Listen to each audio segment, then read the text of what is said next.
Welcome back to my channel Noor academy. So friends, TET result के बाद में पवित्र पोर्टल पर रजिस्ट्रेशन होना स्टार्ट हो जाएगा। उसके रिगार्डिंग में ये वीडियो है कि हमको डॉक्यूमेंट्स कौन से लगेंगे और हमको कौन से डॉक्यूमेंट्स तैयार रखना है। वीडियो में आगे बढ़ने से पहले अगर आप हमारे चैनल पर नए हैं तो चैनल को सब्सक्राइब करें, लाइक करें, शेयर करें और बेल आइकॉन को ज़रूर प्रेस करें। सबसे पहले तो हमको एजुकेशनल डॉक्यूमेंट्स कौन से लगेंगे। रिजर्वेशन कैटेगरी से अगर हम है, कास्ट में है, तो हमको कास्ट से रिलेटेड कौन से डॉक्यूमेंट्स हमको लगेंगे और हमारे डॉक्यूमेंट्स की डेट्स कौन सी होनी चाहिए। और अगर हमारे नाम में चेंज है, स्पेलिंग मिस्टेक है, नेम करेक्शन है, तो हम क्या करें। फ्रेंड्स, सबसे पहले हमको 10th की मार्कशीट और बोर्ड सर्टिफिकेट लगेगा। उसके बाद 12th की मार्कशीट और बोर्ड सर्टिफिकेट हमको लगेगा। और अगर हम ग्रेजुएशन है तो ग्रेजुएशन की मार्कशीट और डिग्री ये हमको लगेंगी, ये होना हमारे पास ज़रूरी है। इसी तरीके से अगर हम पोस्ट ग्रेजुएट है तो उसकी मार्कशीट और डिग्री होना ज़रूरी है हमारे पास।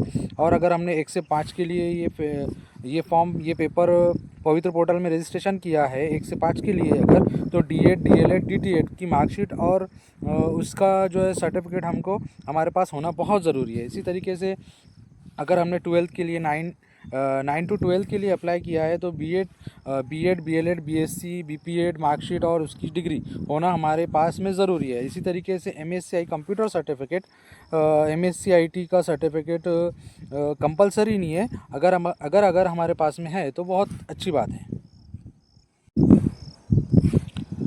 उसके बाद हमारा सेकंड टॉपिक ये है कि रिजर्वेशन कैटेगरी से अगर हम है तो ऑल सर्टिफिकेट जो हमारे पास में होना ज़रूरी लाजमी है।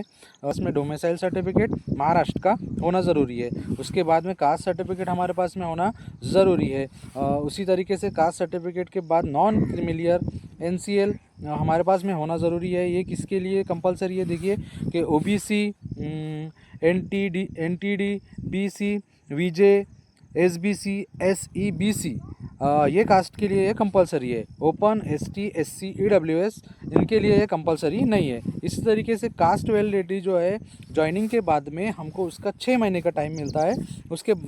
जब हमको वो कास्ट वैलिडिटी वहाँ पे देना रहती है। उसी तरीके से हमारे पास में ID प्रूफ होना ज़रूरी है। आधार कार्ड, पैन कार्ड, जो भी हमारा वैलिड ID प्रूफ है वो हमारे पास होना ज़रूरी है। उसी तरीके से TC, लिविंग सर्टिफिकेट और फैमिली प्लान सर्टिफिकेट, इसका तो आपको ज्वाइनिंग के टाइम पर एक लेटर मिलता है, वो वहाँ पर फिल करके देना होता है, भर के देना होता है। इसकी इतनी ख़ास ज़रूरत नहीं है। लेकिन ये जो डॉक्यूमेंट्स है रिजर्वेशन कैटेगरी से रिलेटेड, ये हमारे पास में होना बहुत ज़रूरी है।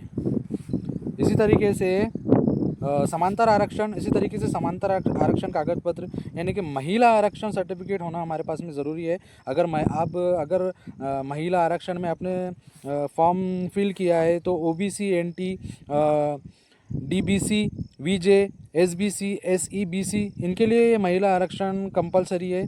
Open, ST, SC, EWS category के लिए ये कंपलसरी नहीं है।